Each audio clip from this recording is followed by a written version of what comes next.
Bien, como Fernando no se encontraba bien, me ha dejado, digamos, la coordinación de la mesa y entonces yo daría paso también por la hora que es al tercer panel más dedicado a las políticas públicas y a cómo estas políticas intervienen en los fenómenos que hemos estado debatiendo hasta ahora a través de medidas institucionales y propias de las organizaciones,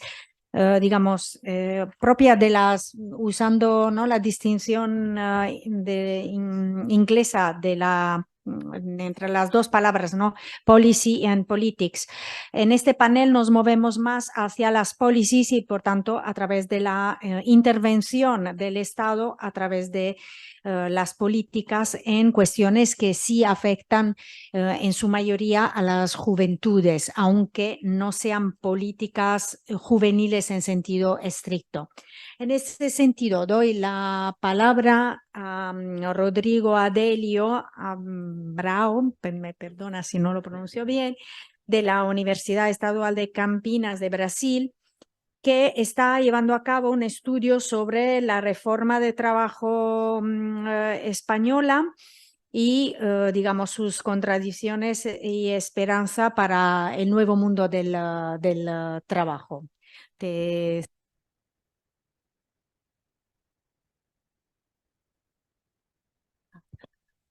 Alô, alô, alô.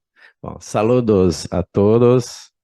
Primeiro, agradecer a invitação por parte de Francisco, toda a ajuda em uma investigação por parte do professor Raul Lorente e também a Google Translator por me ajudar a cambiar em essa apresentação para o espanhol. Bom, mi trabajo es sobre la reforma laboral española y la primera pregunta que emerge sería, ¿por qué un brasileiro vai hablar sobre reforma laboral?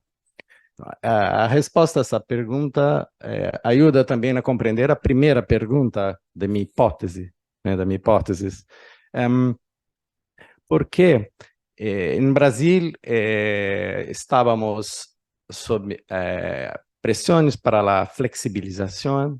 Flexibilização foi chegando aos poucos no Brasil, mas no momento chegou com toda a força, né, a partir do impeachment da presidenta Dilma e o ascenso de Temer, que deu origem à reforma Temer, que alterou, creio que mais de 100 artículos de nossa lei de regulação de trabalho, né?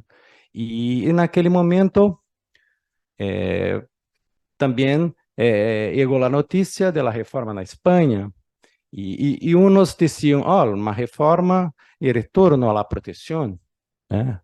E outros, não, essa é uma reforma que não vai perdurar porque é ligada à Covid.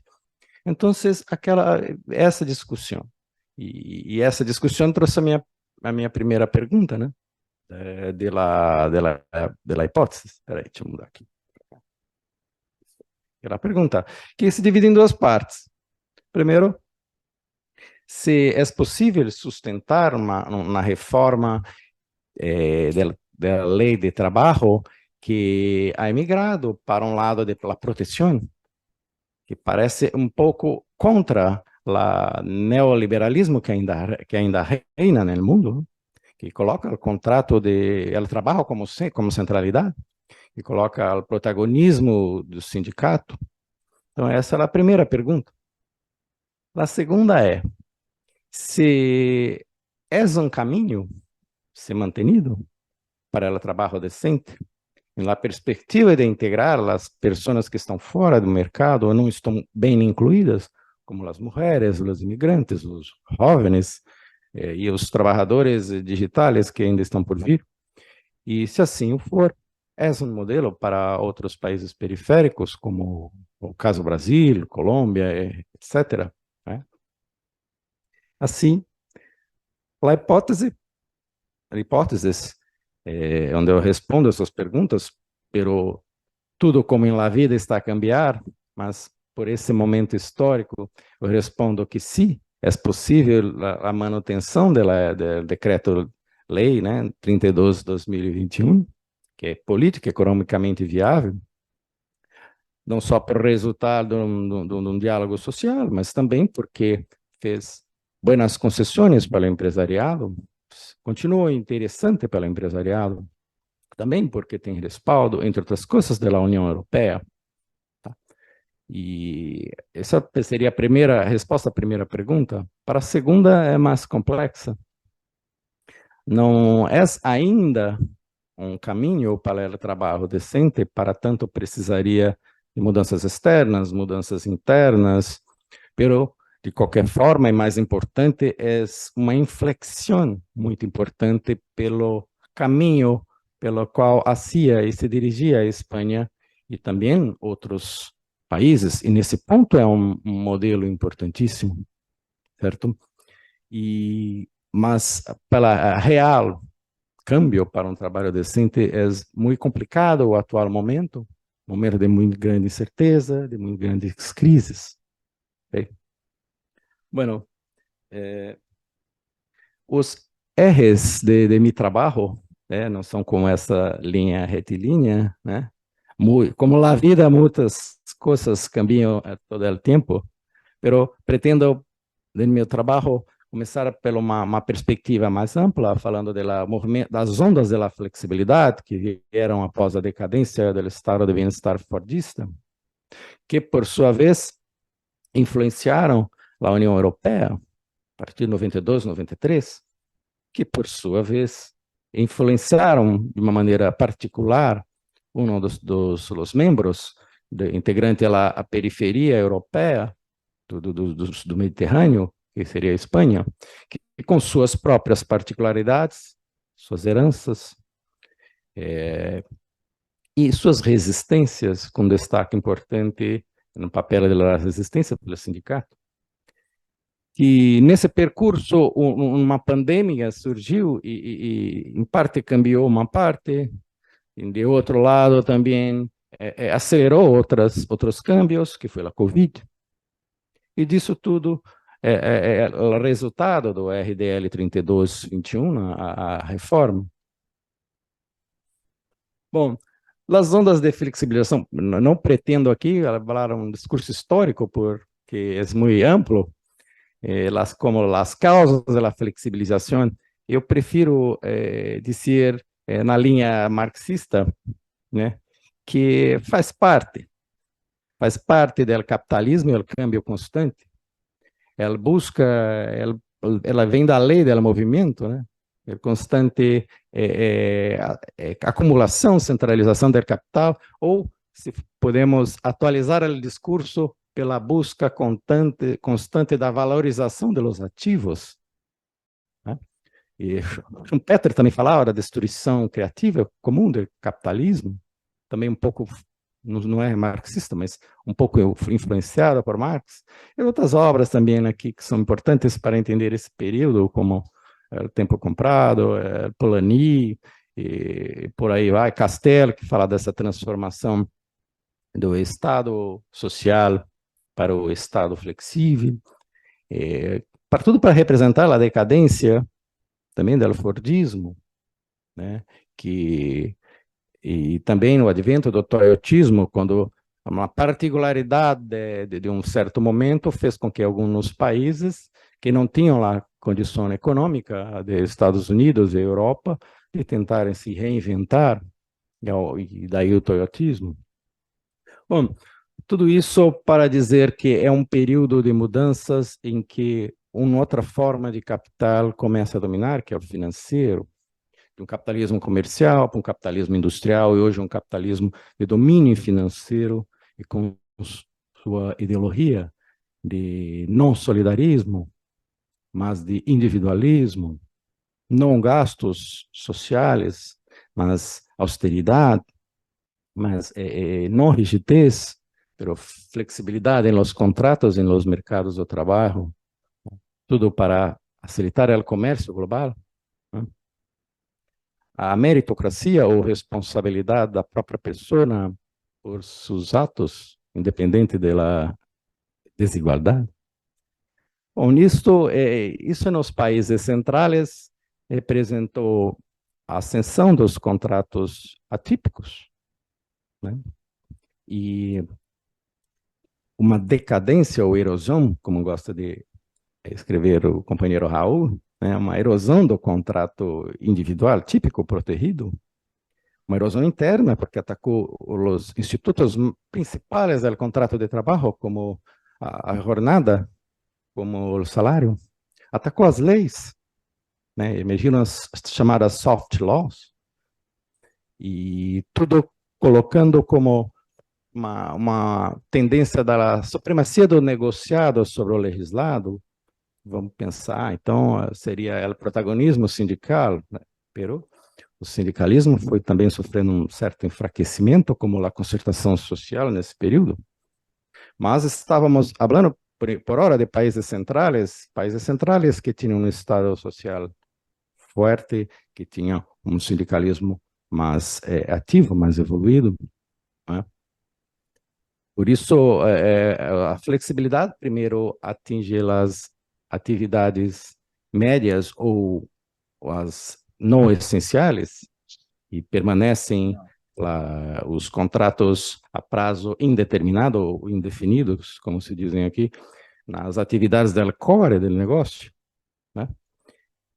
Mas um resultado como um todo foi uma precariedade, um aumento da desigualdade, mesmo nos centrais. Pero essas ondas também vão se desparramar por outros países e outros centros, os centros periféricos. Deixa eu reduzir aqui, né? E no caso europeu, primeiro a União Europeia, que se constituía nos anos 90, com suas normas para tentar a união comercial, na integração. E a influência na União Europeia foi por meio da austeridade fiscal, direitos sociais mínimos, como um caminho único para a competitividade, mas principalmente dirigido para os membros mais pobres, os membros com menos poder político, porque uma das marcas da União Europeia, que os estudiosos dizem, é a assimetria política, econômica. Trouxe a União Europeia a dificuldade, primeira, porque junto com esse domínio neoliberal, de criar uma harmonização jurídica, muitos destes países estavam saindo de governos de ditadura, tentando estados de bem-estar social forte, embora no centro o estado social já decaía. E, junto a essa pretensão de um estado de bem-estar, vem os mecanismos europeus de estabilidade, o Fundo Europeu de Coesão Social, que eram mecanismos que impunham regras que limitavam ou mantinham raquítico, né, o Estado Social. E todas estas questões da União Europeia vão influenciar a Espanha. Vamos ver presentes na reforma, para destacar apenas, a reforma de 2010 e 2012, após a crise do euro, quando se acelera a flexibilização, ou também depois com o câmbio provocado pela pós-Covid na RDL 32 2021.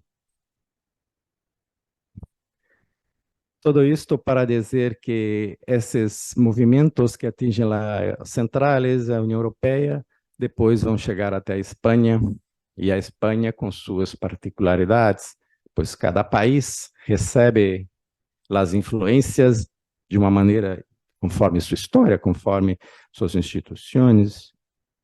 A Espanha teve um período de herança franquista forte, que, segundo Solo, deixou uma herança, um Estado autoritário e socialmente raquítico, um sistema de produção atrasado, marcado por pequenas e médias empresas, por atividades com baixa tecnologia, e um trabalho política e economicamente subordinado. Pero no período existia um contrato estável, o contrato era estável, um contrato a prazo indefinido, pero com uma peculiaridade que era o controle do contrato por parte do empregado, do empregador, desculpa, do empregador. O sistema del Franco conseguia manter salários baixos e que o controle ficasse nas mãos dos empregadores. Correu depois a transição e, segundo Sola, surge uma oportunidade de que tudo mudasse, cambiasse, que se optasse por uma transformação tecnológica ou não. Pero não foi isso que ocorreu. 5 minutos, preciso acelerar, não é? Não foi isso que ocorreu, não é? Preferiram a manutenção.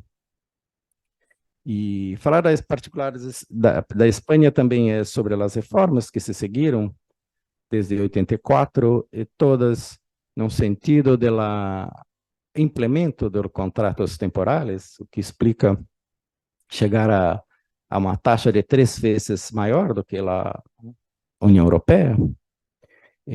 Também o que explica o desemprego e a cronicidade do contrato, e que se chama de movimento espasmódico do contrato espanhol, no sentido de criar muitos empregos na expansão e de destruir muitos postos na decadência. E depois, também falar das particularidades, é falar da evolução do sindicato, que passa de sindicato público totalmente controlado para um sindicato de sesgo revolucionário, e depois vai cambiar até outros movimentos de uma tradição de concertação social. Bom, vamos acelerar um pouco, né? Nesse processo vem a Covid, né? E como você sabe, a Covid, se ela é global, atinge a todos, mas quando chega nas sociedades, ela encontra a desigualdade, né?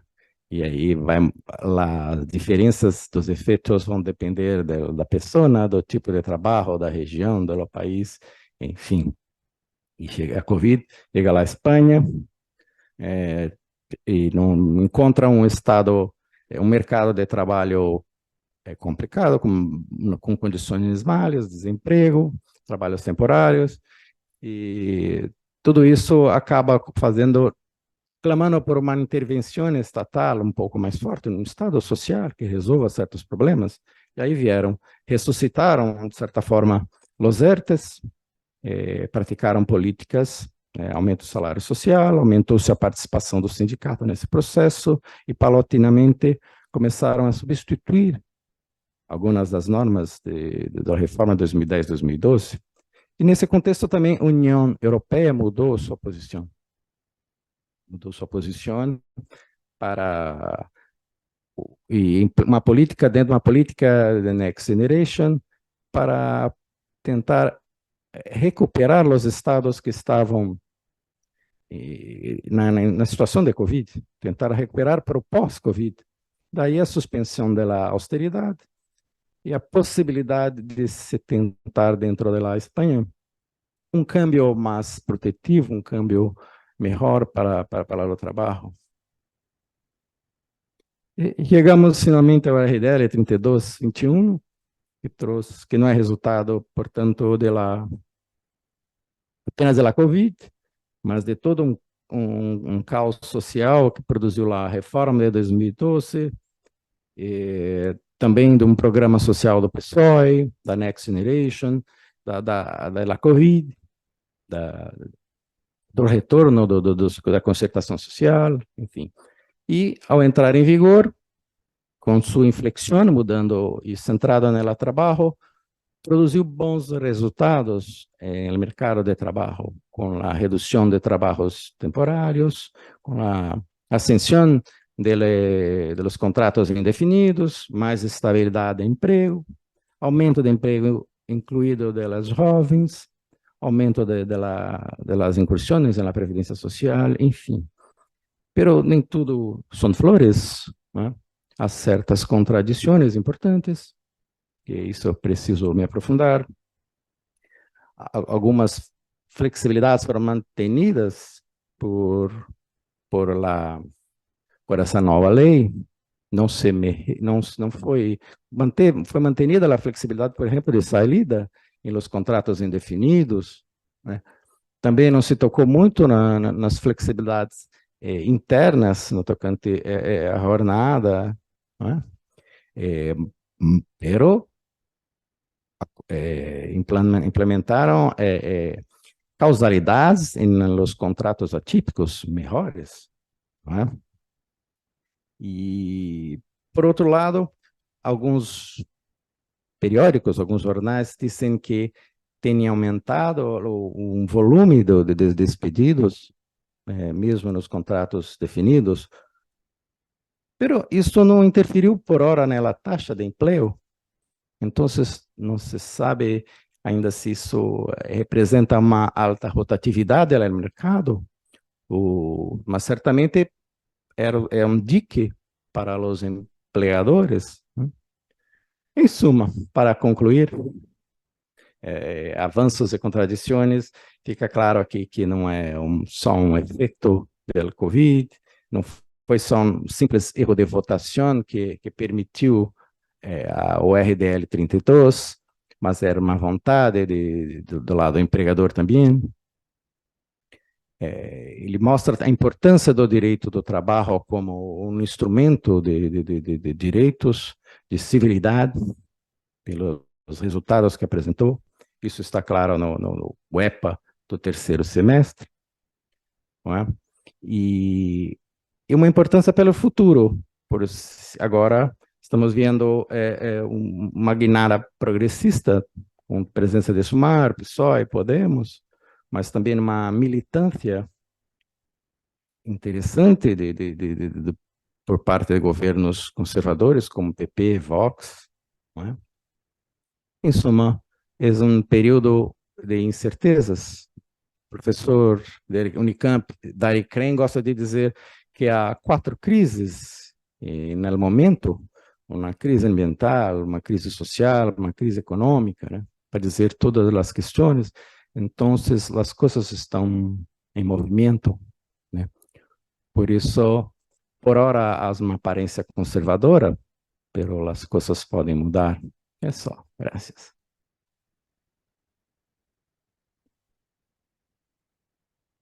Ok, muchas gracias, Rodrigo. Por cierto, muy interesante el tema. Nada, damos la palabra a Pablo Barbetti compartiendo su investigación sobre posicionamientos de jóvenes urbanos ante las políticas orientadas a promover el emprendedurismo y el trabajo independiente. Un estudio de los 2 casos en la gran resistencia argentina. Pablo, cuando quieras, pues quitar no, sí, desilenciar el micro. El ratón, es que lo... No, está bien. Hola, hola Pablo, ¿puedes Hola, compartir hola. la expo? Desde Sí, tu sí. compu la compartimos acá. Ok, ¿Se gracias. escucha bien? Sí, genial. Perfecto. Bueno, ahí pongo, a ver, voy a intentar compartir.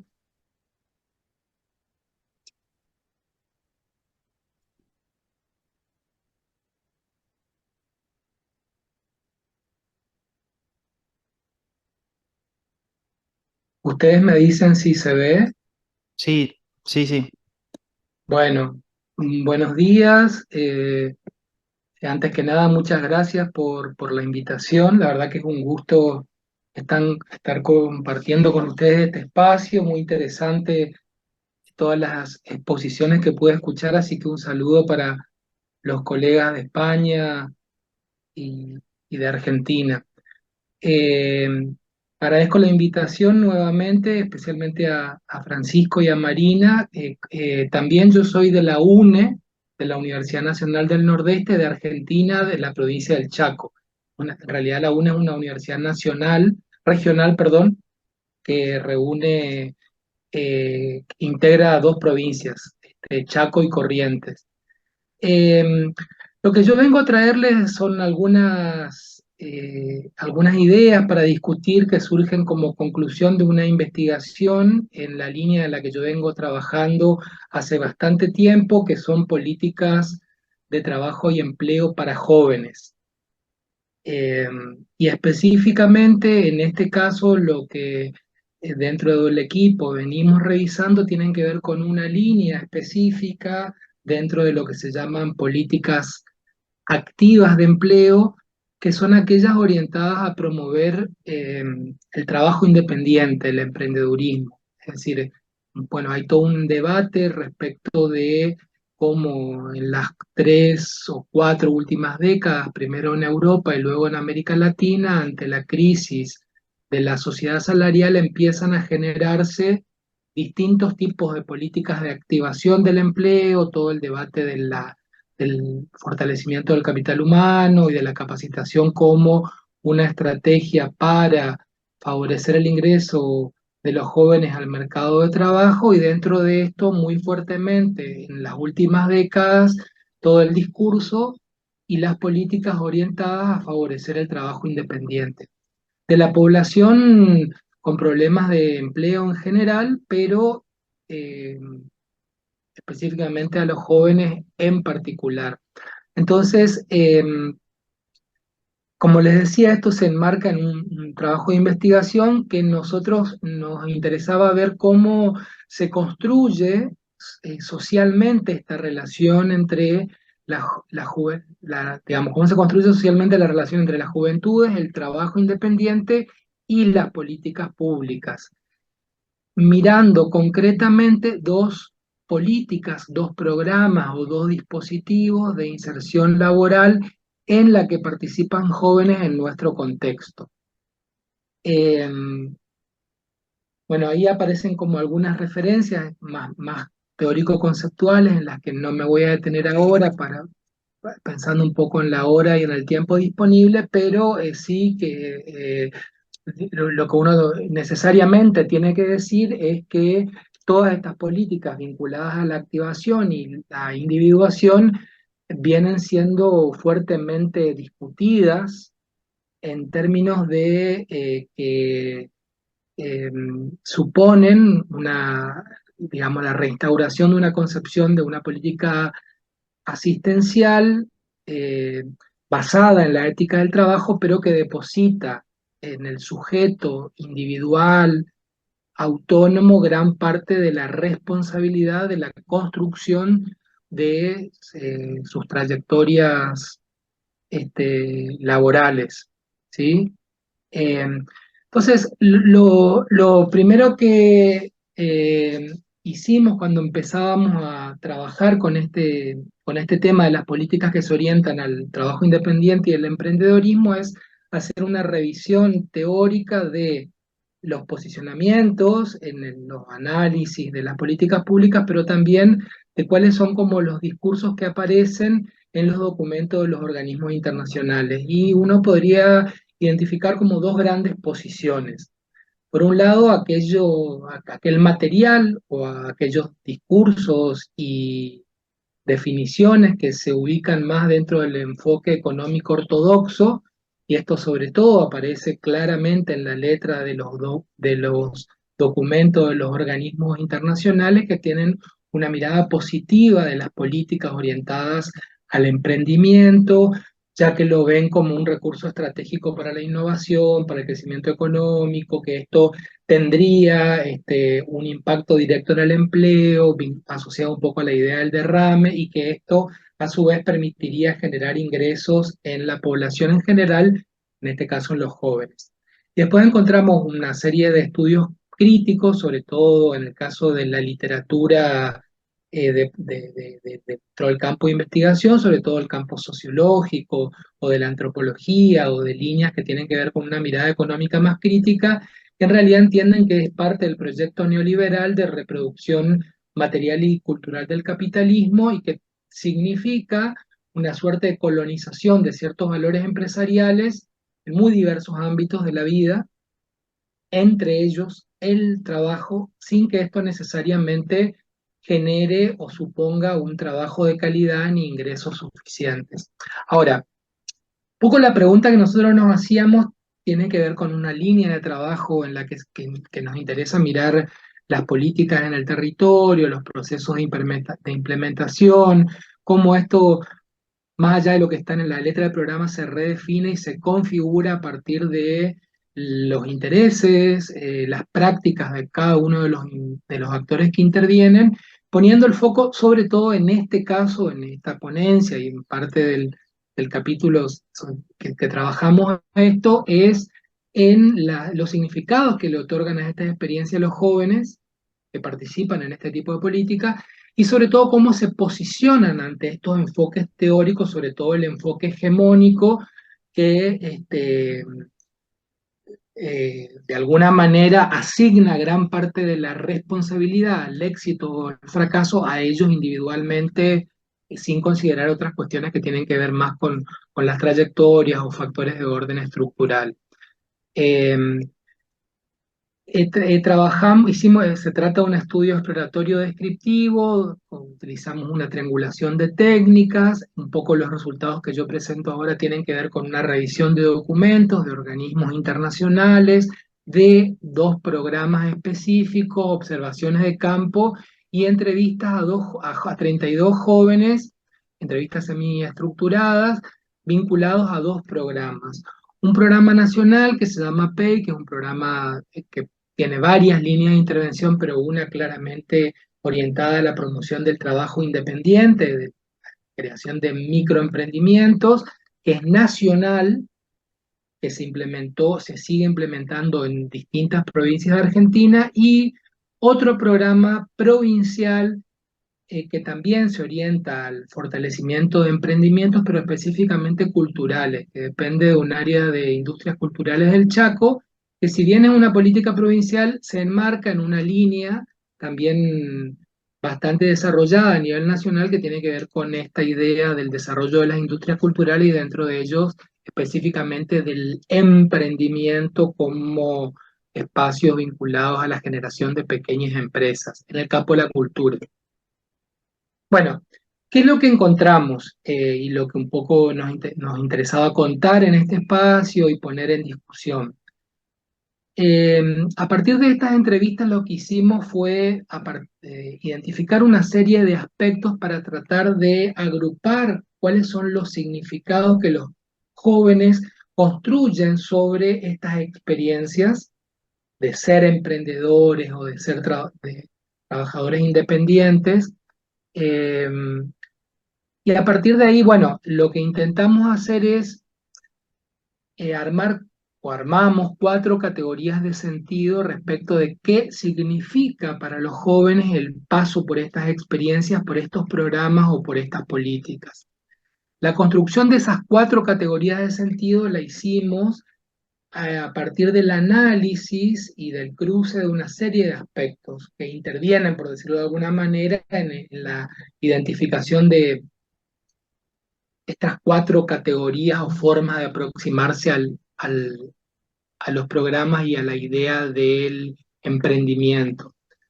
De acuerdo a los sectores socioeconómicos y culturales de pertenencia, de acuerdo a las trayectorias socioeducativas y laborales previas, de acuerdo al momento puntual dentro de sus historias en las que aparece esta incorporación a estas políticas y el desarrollo de estas experiencias emprendedoras, de las motivaciones iniciales que los acercaron a las políticas, de las proyecciones futuras y de ciertas características objetivas de esos proyectos productivos de emprendimiento.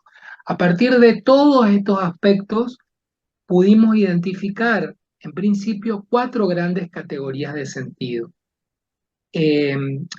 Las 2 primeras de ellas, lo que tienen en común es que la idea del emprendimiento, del proyecto productivo como una parada o como una estación o como un refugio, son como imágenes que representan bien de alguna manera ese grupo tiene la característica de que el acercamiento a los programas y a la experiencia emprendedora es vista como algo transitorio, ¿sí? No hay una proyección futura de verse como emprendedores, como empresarios, con alguna idea de continuar, sino simplemente como un momento puntual dentro de su trayectoria laboral. Esto aparece en los dos dispositivos y puntualmente, claramente la idea del emprendimiento como un refugio, sobre todo en los jóvenes de sectores populares, como algo que le permite generar algún ingreso de manera transitoria, complementaria a otro tipo de ingresos que se generan dentro del grupo familiar. Otra idea asociada, o otra categoría de sentido tenía que ver con esta idea de ver el emprendimiento como un puente, ya, pero como algo puntual, tampoco necesariamente pensado como un proyecto a largo plazo, y esto lo veíamos sobre todo en sectores medios, sino más bien como un paso de un estado a otro, de la condición de inactividad a la condición de actividad, de la condición de estudiantes a la de trabajador, pero también circunscripta en términos temporales a un momento determinado o puntual. Y luego sí un grupo en los cuales veían el paso por el programa y la concreción del emprendimiento como una escalera en el sentido ascendente hacia un nivel más, con una proyección futura, en los cuales había toda una serie de estrategias de los jóvenes de acercarse a estas políticas y a estos programas para incrementar distintos tipos de capitales para poder desarrollar algún negocio o una empresa en la línea de lo que estaban pensando. Pero bueno, lo importante en todo caso de estas categorías de sentido tiene que ver con la diversidad de sentidos que aparecen y que lo que nosotros queríamos marcar, y eso lo remarcábamos, es que las motivaciones y las proyecciones vinculadas al ser empresarios aparecen en muy pocos casos, ¿sí? Los jóvenes se acercan a estas políticas buscando una diversidad de cuestiones que en algunos casos encuentran, otros no, pero no necesariamente asociadas a la idea de ser empresarios, como sí aparecen pensadas desde el diseño de los programas. Por otro lado, también lo que mirábamos dentro de estas entrevistas tiene que ver con cómo se posicionaban estos jóvenes eh, frente a las premisas teóricas, sobre todo al enfoque dominante, ortodoxo de la idea de la empresa y de la idea del éxito a partir del, de hacerse cargo de sí mismo y construirse individualmente como empresarios y por lo tanto autorresponsabilizarse tanto de los éxitos como de los fracasos.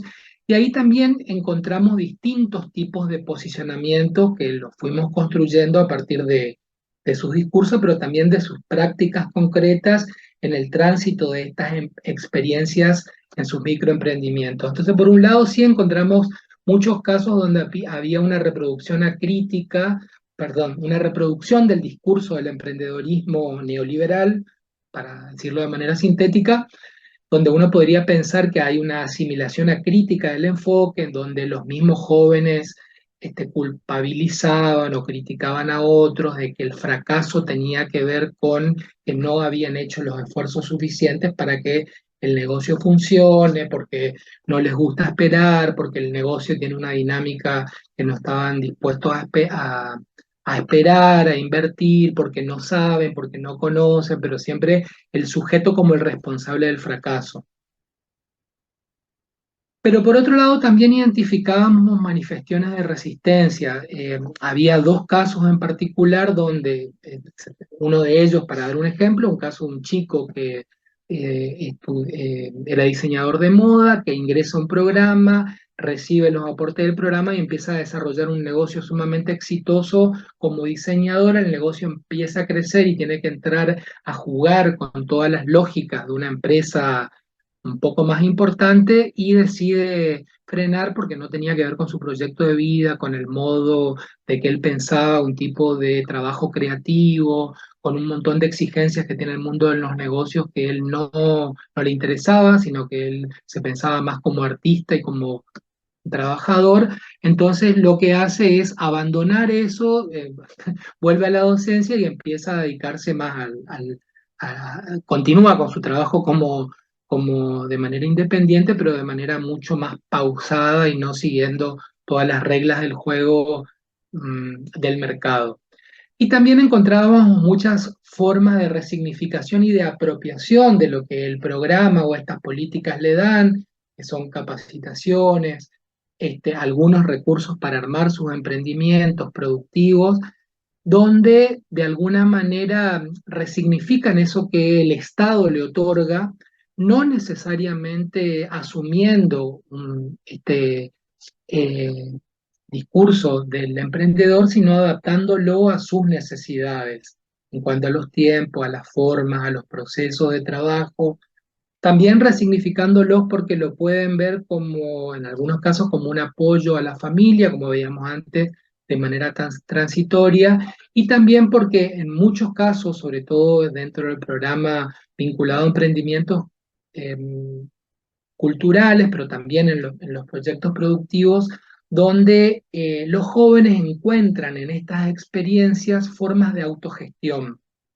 que se distancian claramente de ese enfoque eh, más bien empresarial, capitalista, neoliberal, que tiene que ver con la empresa como algo individual, sino que encuentran un espacio de autogestión, lo ven como un espacio de socialización, de encuentro, donde pueden generar algún tipo de movimiento y experiencia que en algunos casos suponga también algún tipo de participación política, donde ellos puedan expresarse a partir de la cultura o expresarse en temáticas vinculadas a la cuestión ambiental, a los géneros, al feminismo, y donde de alguna manera articulan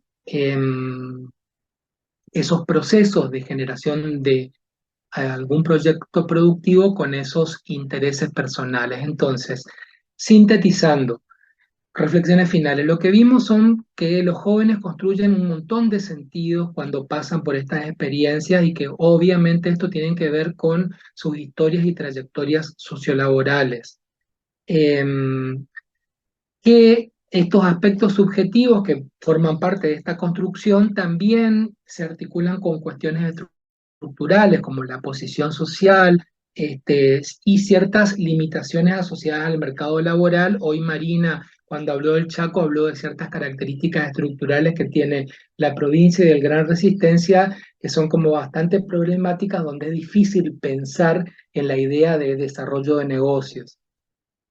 Otro punto importante que antes lo mencioné y acá lo retomo, tiene que ver con que el interés en ser empresarios, tal como es pensado desde el diseño de los programas y los que buscan promover estas políticas, es solo uno de los múltiples intereses con los que se acercan. Y que la idea o la figura del emprendedor, ese deseo de ser emprendedor o empresario, se daban en muchos otros casos.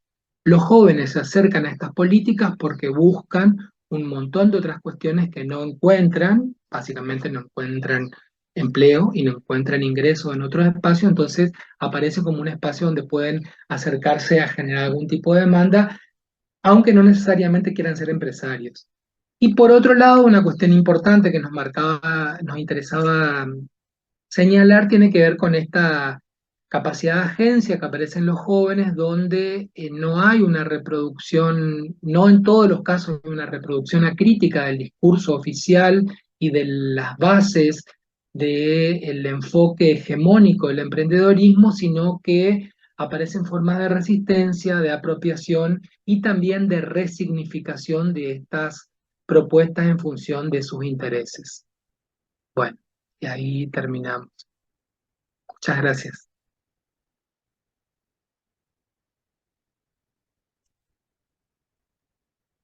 Perdón, ahí.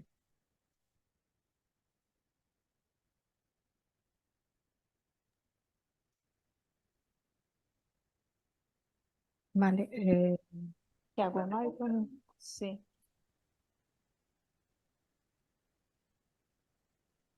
Vale. A ver, dada la hora, muy brevemente. Esa ponencia presenta los primeros resultados de un estudio de caso que hemos llevado a cabo con la profesora, con la investigadora Erika Massanet y yo. Ella ha tenido un problema de salud familiar y no ha podido acudir. Entonces, pásame el, ¿no? Ratón. Ah,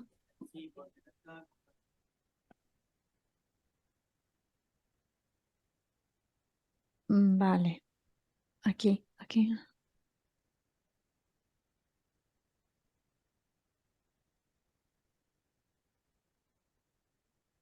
¿Sí? ¿Está compartiendo? Sí. Vale. Pero si me pasa ese ratón, le puedo dar. Vale. Ok. Hemos realizado un estudio de caso relativamente a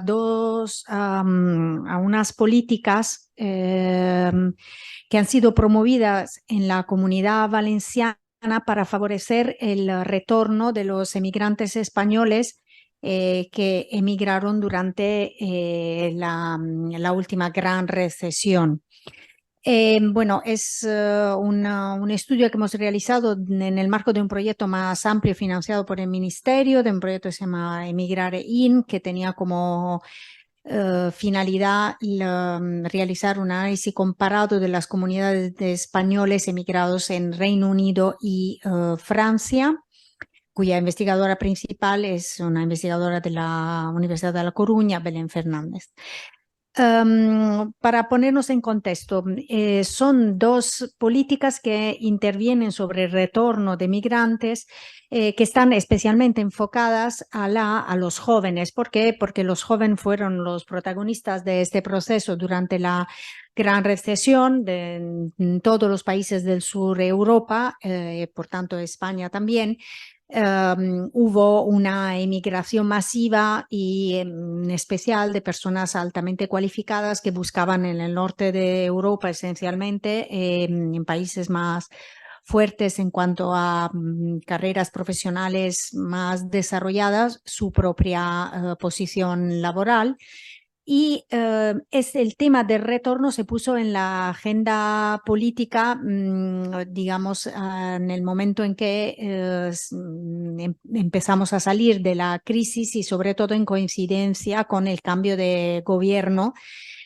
Con el gobierno progresista, la idea de favorecer el retorno de esta generación prácticamente de personas altamente cualificadas o en general de personas que habían emigrado al norte de Europa, se puso en la agenda con el plan de retorno a España, que era un plan nacional, y también hubieron planes autonómicos que intentaron favorecer este retorno. En la Comunidad Valenciana tuvimos dos planes, uno que se activó primero, el plan Gente, que en realidad es solo en parte un plan, digamos, de retorno de científicos.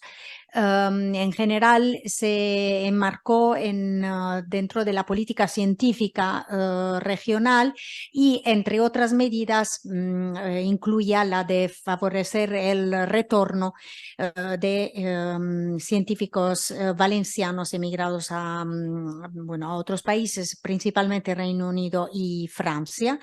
Y luego, posteriormente, la misma Comunidad Valenciana diseñó una estrategia para favorecer el retorno de los emigrantes, digamos, en su conjunto, no enfocado solamente, digamos, a los científicos. Y veremos cómo esta diferencia de colectivos a los que se dirigen estas dos políticas acompañada con una diferencia en la forma en la que se diseña la política, marca la diferencia entre estas dos intervenciones por parte de la Generalitat. Nuestro objetivo fue analizar los dos programas de retorno y nos analizamos las siguientes dimensiones: cómo se analizó el problema de partida antes de la intervención, cómo se desarrolló el proceso de diseño, cuáles fueron los objetivos que se quería perseguir y, por tanto, el enfoque, la perspectiva asumida por la política, cuáles fueron los actores involucrados, las personas destinatarias, las acciones y las medidas, la estrategia comunicativa y el presupuesto destinado. Utilizamos fundamentalmente una perspectiva teórica propia de la teoría de la acción, utilizando digamos, a la perspectiva propuesta por Subirats de análisis de las políticas públicas. Esencialmente, nuestras preguntas de investigación fueron: ¿cuál es la idea de migrante que fundamenta la intervención política? Es decir, ¿cómo se piensa al migrante y quién es el migrante cuyo regreso se quiere favorecer? Por otro lado, ¿qué idea se tiene de la reintegración y de la manera en la que se tiene que favorecer la reintegración de las personas migrantes? ¿Y cuál es el papel que tienen las medidas transnacionales en los planes? Y sobre todo, ¿cuáles son y qué peso tienen los vínculos transnacionales de las personas emigrantes a la hora de favorecer su retorno? Y también nos preguntamos: ¿el retorno se piensa como el final de un ciclo migratorio o no, dentro de la idea propuesta por estas dos políticas? Bueno, el marco teórico, fundamentalmente decir que la mayoría de los estudios analizan las políticas de migración siempre desde el punto de vista del país digamos, de acogida y no del país digamos, de salida. Entonces, hay pocos estudios que analizan las políticas migratorias que desde el punto de vista del país de origen. Y por eso nos pareció interesante estudiar estas políticas. Bueno, no me detengo más en el marco teórico. La metodología, bueno, utilizamos fundamentalmente un análisis documental y lo complementamos con algunas entrevistas. Esto es un proyecto que está todavía en camino, de científicos que habían retornado con el plan GENTE. Y fundamentalmente utilizamos fuentes secundarias, por tanto, todos los actos, las leyes, las resoluciones, las convocatorias y también la páginas web en las que se habían comunicado los resultados y la implementación de estas políticas. Bueno, los datos que se han publicado al respecto. Los resultados, a ver, algunas cosas simplemente a destacar. La estrategia valenciana de retorno, que en realidad todavía no se ha implementado porque el proceso de diseño se acabó a la vigilia del cambio de gobierno. No sabemos este gobierno, que de hecho es prácticamente imposible hablar con los técnicos que se han ocupado de diseñar esta estrategia, pero lo que es importante destacar de esta estrategia es que fue un diseño participativo. Por tanto, se creó un foro para el diseño de esta ley, por tanto, una práctica muy avanzada en ese sentido, y se involucraron tanto los valencianos, las asociaciones de los valencianos emigrados presentes al exterior, como actores, digamos, locales, empresarios, distintas administraciones. Se realizaron 3 sesiones de este foro y talleres a lo largo de la segunda mitad del 2022. En los primeros talleres se empezó por debatir conjuntamente qué idea tenemos de la persona retornada que hay que incluir en la estrategia, y se debatieron cuáles debían de ser las medidas y acciones para favorecer el retorno. y el proceso participativo contó con la participación directa de más de 200 personas, tanto en el exterior como ya retornadas, además de agentes institucionales y colectivos sociales. Por tanto, podemos apreciar este enfoque participativo y los ingleses dicen, ¿no? Multi-stakeholders, poner alrededor de la mesa los sujetos con distintos intereses en el proceso. Y la idea a la que el foro llega de persona valenciana retornada es una idea muy amplia, es un concepto amplio e inclusivo. Todas las personas valencianas en el exterior, no se distingue por edad o perfil laboral. También hay una idea vinculada al retorno de las familias en su conjunto. Se incluyen tanto los emigrantes al extranjero como los que han emigrado a otras comunidades autónomas. También contempla la inmigración desde su heterogeneidad, es decir, no se enfoca al colectivo de las personas emigradas con talento, y contempla también medidas especiales para personas que viven situaciones de vulnerabilidad como víctimas de violencia de género, delitos de odio y estafa laboral. Como se ve, hay una idea muy inclusiva de la persona emigrante y cuyo retorno se quiere favorecer. Y aquí voy directamente a destacar la diferencia que hay con la idea de persona retornada del... A ver, no, ¿cómo vuelvo atrás?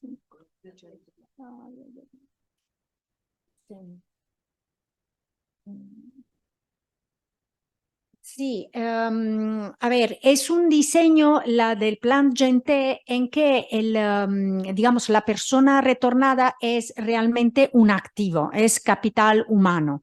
Por tanto, se identifican a aquellos cuyo retorno se quiere favorecer como personas, como jóvenes altamente formados en salida, pero además que representan un activo para el sistema científico valenciano porque han adquirido un perfil transnacional que explícitamente se indica esta idea en el plan, son relevantes porque han acumulado una trayectoria internacional que puede mejorar el sistema científico valenciano. Una idea, como vemos, ¿no?, completamente distinta de la idea de la estrategia valenciana de retorno. Y el punto de partida es la grave situación que han sufrido los jóvenes durante la crisis económica y la pérdida económica que la inmigración representa para la comunidad valenciana. Subyace la idea de que prima la necesidad del territorio de atraer y favorecer el regreso de personal científico sobre el interés de las personas jóvenes emigradas. En ese sentido, otra diferencia fundamental entre los dos planes es que todas las medidas de este segundo plan están simplemente enfocadas a la movilidad, es decir, al proceso de retorno tal cual, movilidad física, y a la inserción en el mercado laboral, en concreto en la comunidad científica valenciana. Todas las demás dimensiones sociales, económicas, humanas y relacionales o familiares no se contemplan en la política. Es un mero enfoque centrado en la captación de recursos para el sistema científico valenciano. Bueno, sí, bueno, es un poco lo que he comentado. La concepción de la persona valenciana retornada en la estrategia valenciana es amplia e inclusiva, mientras que en el plan Gente es un programa de brain train a nivel autonómico, y sobre todo el plan Gente no se ha realizado a partir de un proceso participativo, sino que ha sido una política diseñada, digamos, entre la Generalitat y las universidades y, digamos, los actores institucionales del sistema científico valenciano. Y nada, esto es un poco el estado del arte de nuestro trabajo que seguirá. ¿Sí? Unos pocos nos hemos quedado. Te dejo el cierre. Bueno, no sé si tienen alguna duda o pregunta, aporte para hacer a las exposiciones de recién. Agradecemos a Rodrigo, a Pablo y a Juliana que estuvieron exponiendo en este bloque. Sí. Quería preguntar qué opinión se ha hecho él de, digamos, del consenso por parte de la patronal relativamente a, digamos, el implante, la perspectiva que subyace a la reforma. Me explico mejor. La impresión que tengo es que el capital productivo, es decir, aquel capital que participa de la producción todavía vinculada a los territorios y que todavía produce riqueza involucrando al trabajo,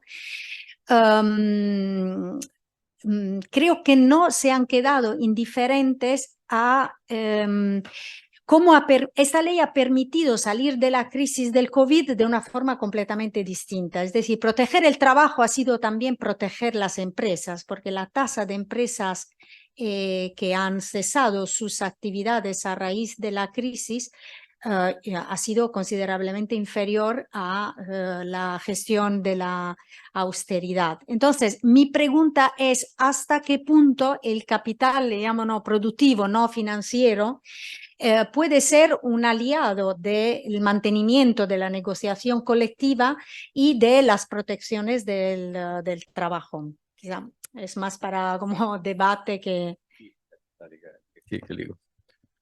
Bueno, es un aspecto muy importante del trabajo, ¿no?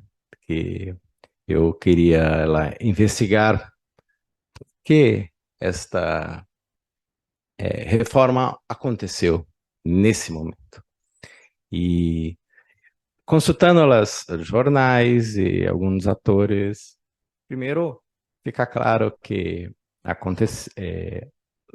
parte dos empresários apoiavam, tanto que saiu, né?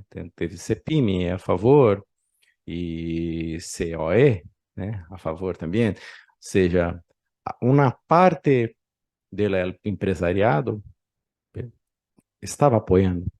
Então, eu queria saber que parte, qual empresariado. E muitos autores vão dizer que a reforma anterior, Covid, ela não beneficiou a todo o grupo de empresários. Né?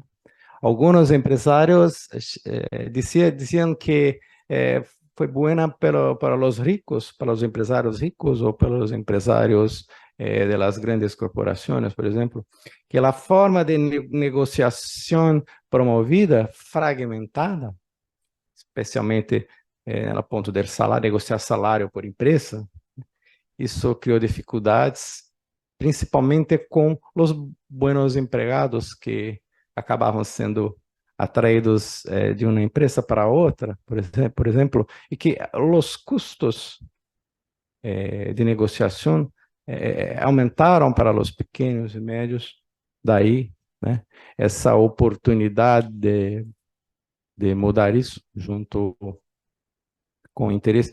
De outra parte, também parece que, até pela posição de alguns empresários, pelo silêncio, né, em alguns momentos de las discussões, parece que demorou cerca de 9 meses a discussão da reforma, e em um certo momento alguns perceberam que não haveria como evitar a reforma. Não tinha como evitar, porque estávamos num contexto favorável, no contexto de Covid, né, o Covid que prejudicou também certas empresas, num contexto de apoio da UE, num contexto de governo progressista também, né? E então, talvez grande parte do empresariado pensou em perder menos, depois vamos ver com o cambio do governo se podemos cambiar isso novamente. Então, creio que é um conjunto de coisas, um conjunto de questões que favoreceram a reforma naquele momento. Porém, os bons resultados em termos econômicos, claro que refletem para a classe empresária, né? Também, porque se as pessoas têm melhora de salário, né, o grupo inteiro, de certa forma, a sociedade é beneficiada. Se a economia está mais dinâmica, significa que as empresas estão também lucrando mais.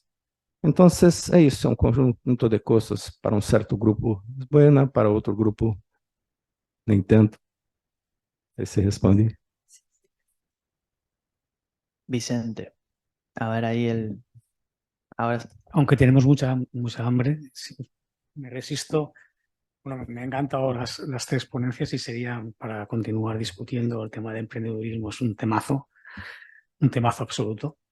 Pero bueno, yo como estoy más especializado, por decirlo de alguna forma, con el tema de mercado laboral, con respecto a la que bueno, me pareció muy buena fotografía, ¿no? Nosotros ahora, dentro de la Fundación, vamos a intentar, nos han pedido ver los efectos reales de la reforma en las prácticas de gestión de mano de obra de los empresarios. Cada una cosa es la norma y otra cosa es, ¿esto ha significado algún cambio importante dentro de las prácticas empresariales de mano de obra en la empresa? Tú señalas algunas, ¿no? Seguramente ha aumentado los despidos, porque los despidos no se tocaron para nada, y se tocó cuantía de despido, ni se tocó, digamos, formas de despido, ni se tocó siquiera la flexibilidad o la facilidad de despido que había hecho introducir la ley anterior. Entonces, la idea, o lo que hemos comentado anteriormente, el fijo discontinuo, hasta qué punto está tapando un hueco de temporalidad que antes estaba acomodado temporal. Hay una serie de cosas que queremos ver, por ejemplo, vamos a empezar con el sector metalúrgico para ver si han cambiado realmente las prácticas de gestión de mano de obra a partir de la reforma laboral, ¿no? Hasta qué punto ha sido, ¿no? Y después hay un tema que a mí me parece interesante, que es distinguir las actuaciones en COVID de las actuaciones post-COVID. Es decir, la actuación COVID fue básicamente una serie de normativas de escudo social, de intento de redistribución de riqueza que llegó donde llegó. ¿Y cómo llegó? Tampoco fue ninguna enormidad, tampoco fue muy efectiva. Es decir, los márgenes de desigualdad crecieron durante la época del COVID. Y en términos puramente laborales, es la recuperación de una figura que era el ERTE, era el expediente de relación temporal de empleo, que era básico en la economía española en los años 80 del siglo pasado, que desapareció con las reformas del 90, las últimas reformas del PSOE, por cierto, desapareció esa figura, y que además ha sido una figura que ha aparecido en todos los países, con gobiernos muy distintos, tanto conservadores como progresistas. Por lo tanto, ha sido una forma, yo que diría casi planetaria, de enfrentarse a la COVID, ¿no? Y esto evidentemente es un aspecto determinado, y después el otro aspecto es la reforma puramente laboral. Y aquí simplemente un apunte, ¿no?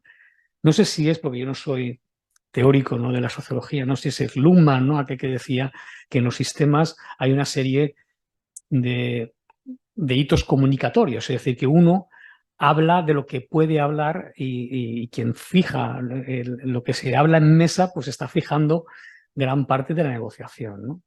La acción de la reforma laboral vino intermediada por la Unión Europea, como bien dices, dijo qué aspectos se debían de tocar en la reforma laboral, el gobierno se inspiró en ese marco, y el empresariado, porque preguntaba un poco Juliana, y el empresariado evidentemente se fijó su postura en aquellos elementos que tenían obligatoriamente que tocarse porque Europa los avalaba, dejando fuera el resto.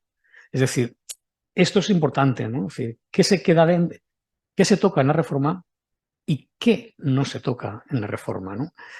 Entonces, tú lo comentabas, modificación sustancial de condiciones de trabajo, flexibilidad interna no se toca, despido no se toca, y son los dos elementos que habrá que ver o habrá que investigar qué significan de futuro, ¿no? Si mejoran.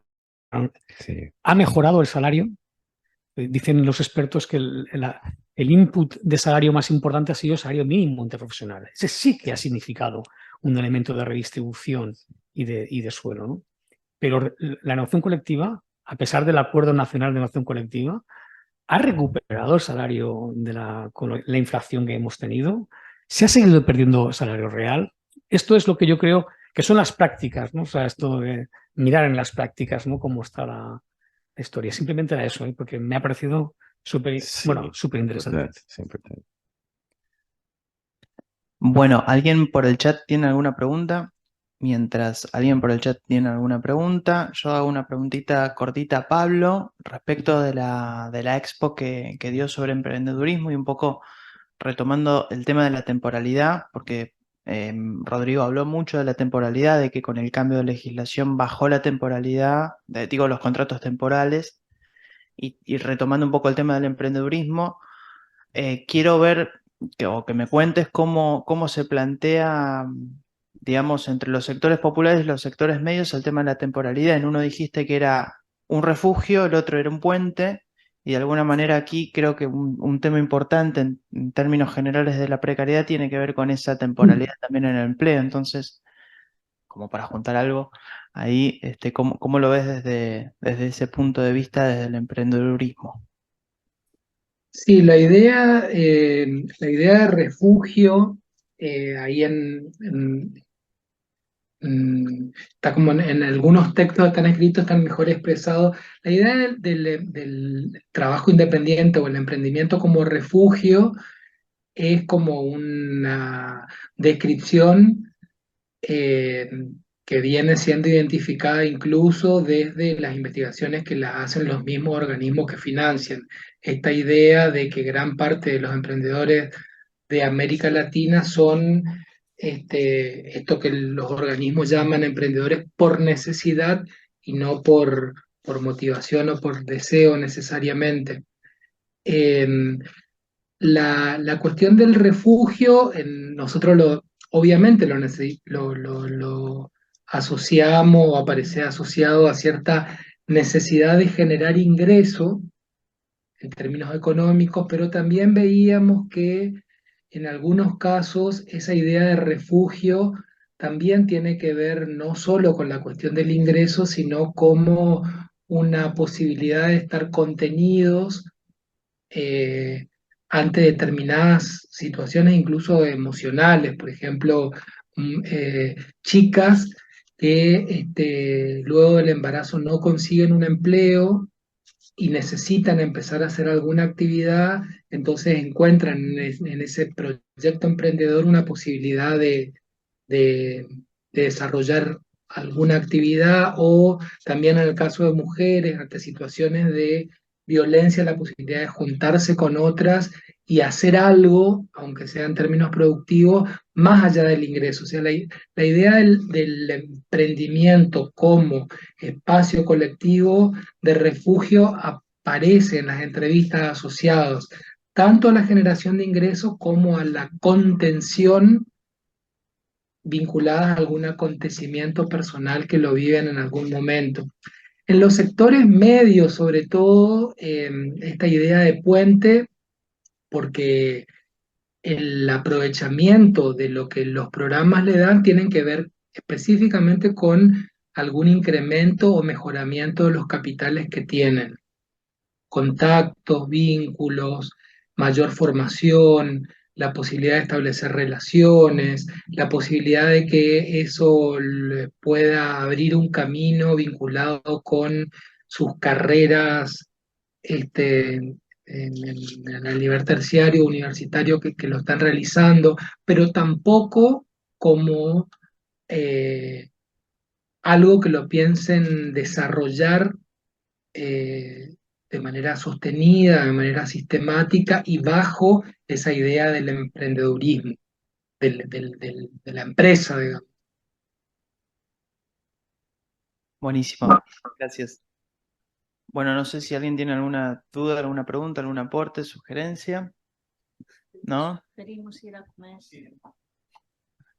Bueno, bueno, damos por cerrado este evento. Gracias a Pablo, a Susi, a Claudia, a Fernando, a Micaela que se han quedado hasta ahora.